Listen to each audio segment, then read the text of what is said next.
তো এখন স্নান টান করে এসে গেছি পুজো দিতে। তখন পুজো দিয়ে ভাতটা রান্না করে এসেছি, মেয়েদের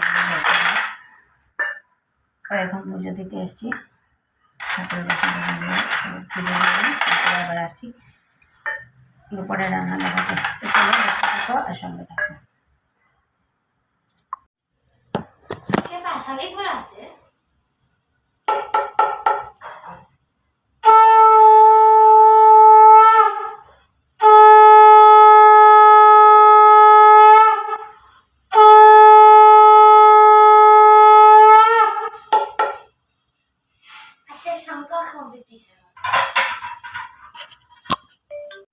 এখন ব্রেকফাস্টে খাচ্ছি দই কলা চিরা দিয়ে, খই চিরা কলা দিয়ে মেখে আর চা। তো ব্রেকফাস্ট করে নিই, তারপরে দুপুরে কি রান্না করছি নিশ্চয়ই তোমাদের সাথে শেয়ার করবো। তো চলো দেখতে থাকো, সঙ্গে থাকো। 11টা।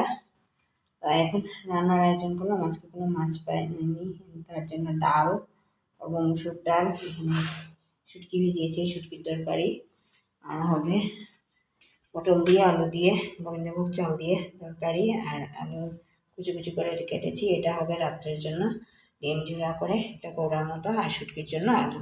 তো চলো আজকে লাঞ্চ আর ডিনার দেখিয়ে দিলাম। তো চলো দেখতে থাকো আর সঙ্গে থাকো।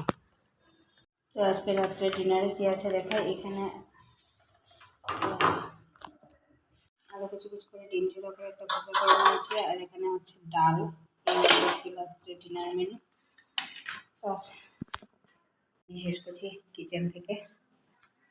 যদি কিছু ভালো লাগে থাকে তাহলে লাইক করবে, কমেন্ট করবে, শেয়ার অ্যান্ড সাবস্ক্রাইব অবশ্যই করবো। আর আজকে থেকে আমার টিউশন শুরু হয়ে গেছে, তার জন্য বেশি সন্ধ্যার সময় কী খাচ্ছি না খাচ্ছি দেখাতে পারিনি। তো চলো tata, bye bye, take care and good night.